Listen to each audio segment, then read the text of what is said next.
Welcome back, Panelheads. Today we're covering Iron and Frost Age of Revelation, the complete 3-issue miniseries set in a broken future of the Marvel Universe. And spoilers are ahead, just in case this is your first time experiencing this story and you'd rather read it all the way through first. Also, if you enjoy deep dives like this, make sure to like and subscribe. That's the best way to support the channel and keep these stories coming. This story drops us into the world reshaped by the X virus, a global catastrophe that swept across the United States from the Atlantic to the Mississippi, killing millions. Those that survived didn't come out unchanged. They became mutants. And from that chaos, Revelation rose to power. Some plot resistance. Others simply tried to survive. But some try to rule. The city is no longer steel and concrete. It's been reclaimed by nature. Forests crawl over skyscrapers. Cities swallowed by vines. A world where nature has reclaimed the skyline. Steel drowned in green. Streets swallowed by time. Emma Frost walks these ruined streets alone. In her thoughts, she admits she'd never thought she would return here, but rumors led her back. Whispers of a cure for the X-Virus, and of a sanctuary for mutants. Every trail, every glyph, led her to the same place, where it all began, and where it ended. The past crashes back. New York is under siege as agents of Seraph enforce Revelation's law. Convert, or die. Iron Man, War Machine, and Emma Frost fight side by side against Phaser, Carmilla Unashune, and Marrow. Emma remembers the virus took time to reach New York, and how the Seraphim used the delay to impose tyranny, the creed of a dictator. But it also forged alliances, old enemies, and even older lovers. Emma evacuates a frightened mutant girl and her human mother, explaining that the Seraph isn't trying to kill the child, only her mother. Carmilla ambushes Emma from behind with a glowing green construct, mocking her. No one is safe who imposes the true way. Carmilla strikes the mother and child, resulting in the mother's death. Aris, the daughter, awakens. Without restraint, Aris lashes out, impaling Carmilla from behind. Iron Man and War Machine sensors spike. Tectonic instability, seismic anomalies. Emma knows what's coming. She tries to calm Aris, begging her to run. Marrow dives in for the kill. Emma intercepts the blow. Marrow's spike pierces Emma's heart. Tony screams her name from the sky. The Avengers Mansion collapses beneath him as the ground gives way. Emma and Marrow fall into the crater as debris rains down. Marrow is crushed, alive. Emma survives, but barely. With her last bit of strength, she turns into Diamond, sealing herself into a state where she cannot bleed out, but also can't use her telepathy. And if she turns back, she won't survive. Rhodey and Tony search the rubble. Rhodey gives up hope, but Tony doesn't. His systems detect a heartbeat, but it's Marrow's. Mocking him with Revelation's name on her lips, Tony ends it. And then, a whisper. Tony, get out. More Seraphs are on the way. Reluctantly, they leave, taking a risk with them. Tony promises they'll come back. Emma thinks rightly.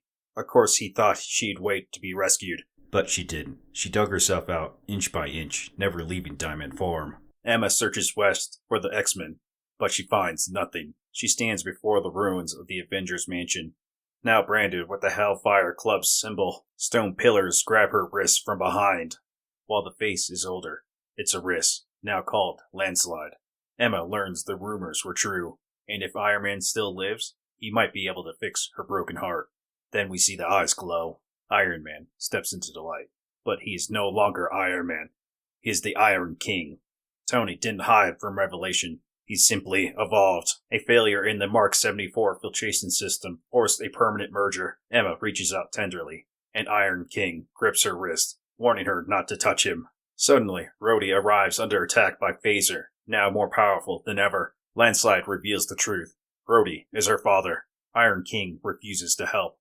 The sanctuary must be protected.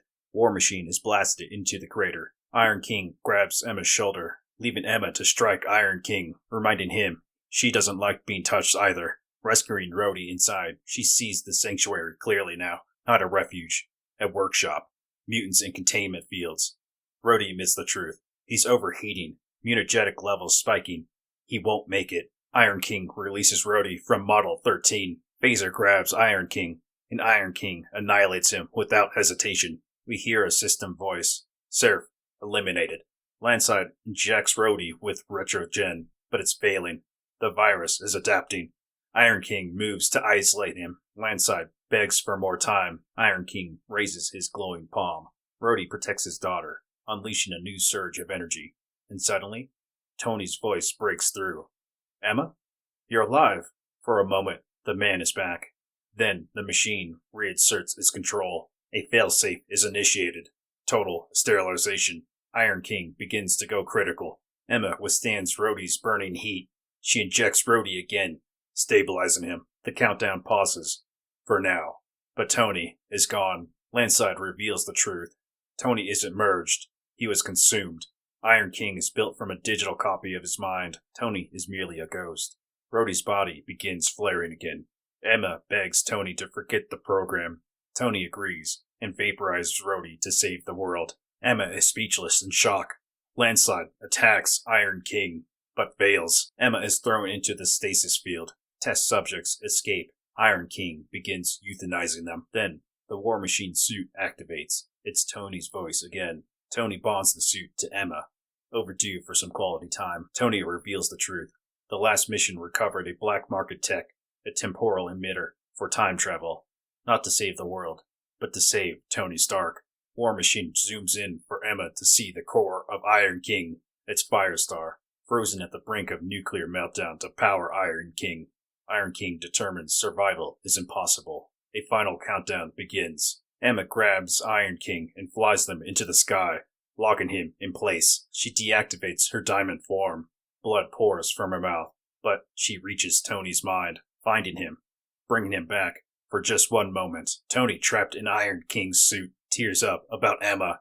Iron King takes over again and explodes in the skyline. We see Emma falling from the sky, presumed dead. A computer beeps. Neural stream incoming. Save? Yes or no? We cut to black. Did the temporal emitter work?